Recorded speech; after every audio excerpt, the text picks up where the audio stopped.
All right, guys, we're here at the Farmer's Table Cooking School. It's 10:30. I've got the prime rib here, a USDA prime ribeye.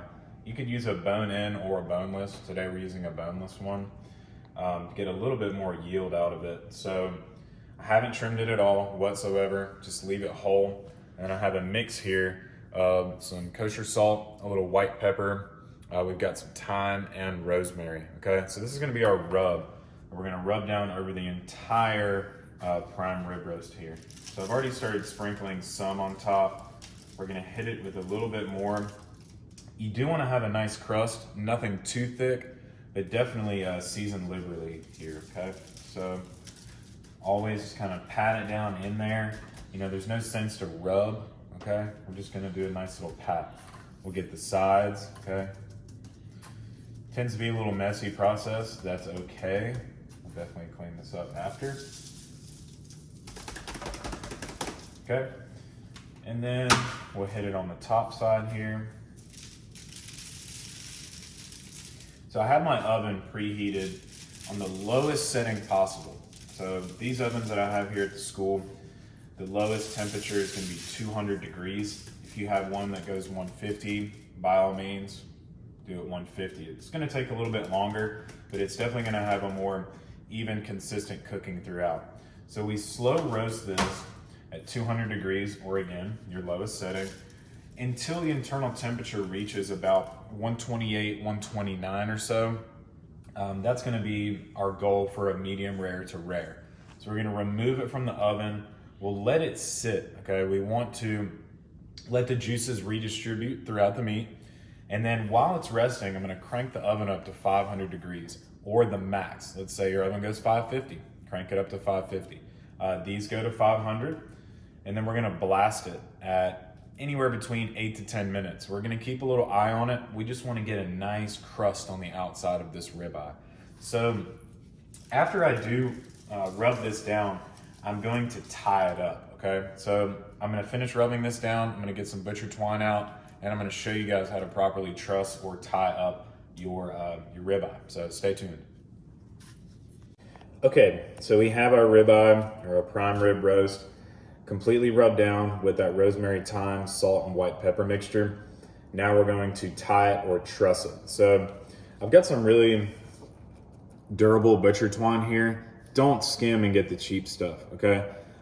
Thinner stuff is used for other items. Maybe you can tie up like a tenderloin with it or something, or a small pork loin roast. But when tying a larger piece of meat like this, crucial to get the good durable stuff, okay? Go to your local butcher shop, or even you can find some good deals online. It's a large spool like this here. Reason for tying this up is whenever this cooks, the fat cap on the top is gonna split, okay? It's really one, presentation, of course, we want it to look nice and pretty. You're cooking for family and friends. You definitely wanna have a beautiful product whenever you finish cooking it, but also even cooking. It's gonna keep it nice and tight versus it flattening out as it's cooking, and then we're gonna have some more well done pieces on this side and then super rare pieces on this side. So when we tie it and keep it nice and tight, it will have a more even, consistent cooking throughout our roast here. So we're gonna take our string and we just wanna run it underneath, okay? And then what I'm doing here is just tying a simple knot, okay? Nothing crazy, but definitely something that's gonna hold nice and tight. I wrap it about 3 or 4 times, tie it up, okay? Press your little finger there, and then tie, okay? So after we get our knot, we're gonna make a little loop, okay? So we're good there. I'm gonna trim this up. Grab a little chef's knife here.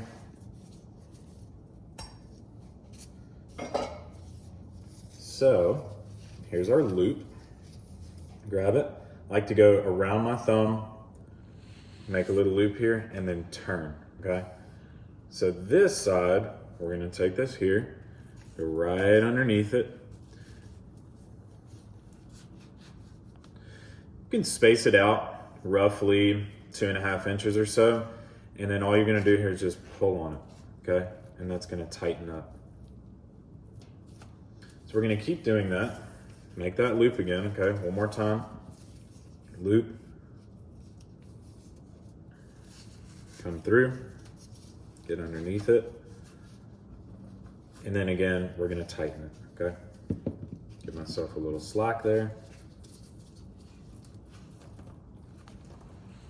If you were using the cheap butcher's twine, this would snap immediately, okay? Like a little 5-pound fishing line or something, okay? We don't want that. We want this nice, thick, durable, heavy duty stuff, okay? So loop once more, come underneath. And we'll continue this until we get all the way down at the end, okay? And let's get a little aerial shot here. Better yet, I'll just kind of flip it up so you can kind of see what's going on. So I've got that going on there, and on the bottom, we've got our string right there, okay? So let's do another little loop.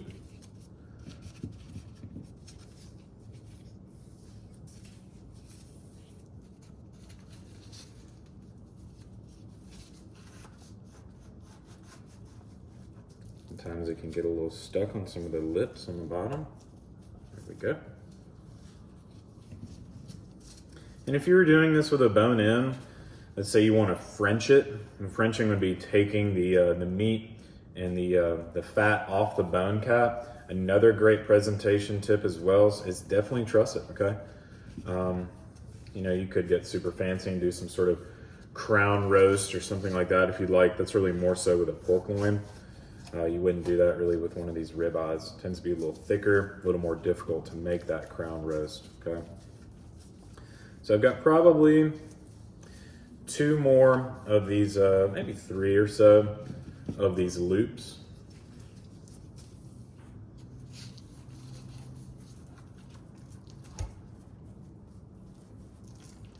And I do make it look a little bit easier than it is. Your first time doing it, it's gonna be a little challenging, okay? But you can always start over. You can always, if you see that your loops are too loose or something, your knots are not holding up as well, by all means, trim it, start over, okay? This is something that you don't want to skimp on or, you know, I would say half a double SS is what I would say. But you get the picture.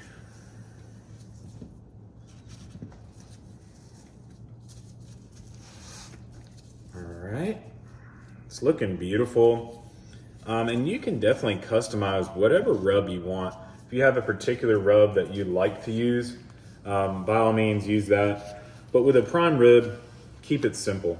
You know, I say that a lot during my classes, and I really mean it. You know, let the natural flavors sing, but do complement with some fresh herbs, of course, some coarse kosher salt, and using white pepper. I do say a lot in my classes is crucial, especially whenever you blast it at 500 degrees.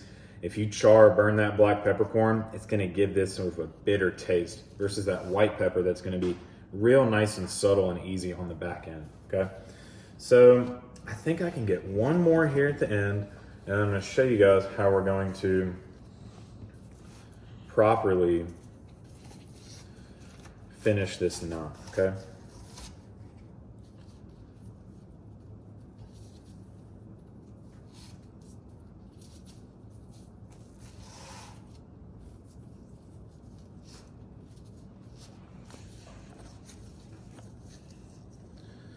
All right, so there, we've got it tied up. Leave yourself a little slack here, about 5 or 6 inches or so. You'll see why. More is fine, but you don't have to. It's not completely necessary. So I'm gonna bring this a little bit closer so you can see, okay? So we're gonna take our knot, and where this last little piece of string was right here, all we're gonna do is sort of pick that up a little bit, okay? We're gonna take our string, go underneath, okay? Pinch. So I've got a little loop here, it's underneath, and then we're going to come back through and then tie, okay? Trim that up, beautiful. So now I've got our rack, okay? This is a roasting rack with a little parchment paper underneath. You could definitely wrap it in foil if you'd like. Totally up to you. I like parchment paper. So we're gonna take this, we'll put our roast on it. If it does hang off the edges just a little bit, that's okay. This ribeye roast and this prime rib roast will shrink a little bit, okay? So you could put a little drip pan underneath it if your pan's a little too small for this. And then we're gonna put an internal probe thermometer in here. We're gonna stick it right in the center. So this is a Ready Check barbecue thermometer. Works just as good for a prime rib. So you can use it on anything for low and slow cooking. So I've got the thermometer, the probe thermometer, and then this is our temp for the oven. So it's gonna make sure our oven's not getting too high or getting too low. So this end is a little bit smaller. So what I'm gonna do is I'm gonna stick it in this larger end here. So we're gonna do a little rotation. And you don't wanna put it straight down in the center right here. What we're gonna do is put it in on the side. So whenever this goes in, the tip of our thermometer is gonna be about an inch or so off of the center of this prime rib, okay? So we're gonna locate roughly, I think that's just about right there, perfectly centered. And we're just gonna go straight in. All right, push it in as far as it'll go. And then we're going into the oven. So I've got my oven, again, on 200 degrees or so. I'm gonna bring this around on that side, I'll show you guys.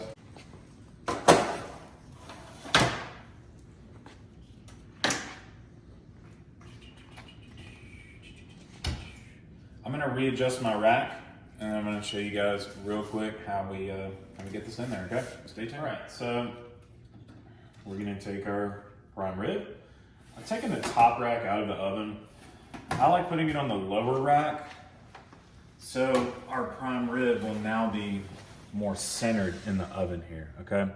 No right or wrong way to put this side in or that side in. About halfway through the cooking process, I will do a little rotation of the pan. That'll be more so about 2 or 230. So we're gonna take our temp for the oven. I just like to kind of knock it right in there between the little grates. We'll close it. And then I usually put a chair or so, but hey, right here is very convenient. Just kind of pop out a little drawer there. And about this roast right here is 13.5 pounds or so. This one will take anywhere between 5 to 6 hours to cook, okay? So by the time you guys are showing up for the class, the prime rib will be ready to go. We'll pull it out of the oven. Again, we'll let it rest, crank it up to 500 degrees, and we'll get that nice, beautiful crust on the outside of the prime rib. Looking forward to seeing you guys. Well, you're already here now. So let's get cooking, let's get eating.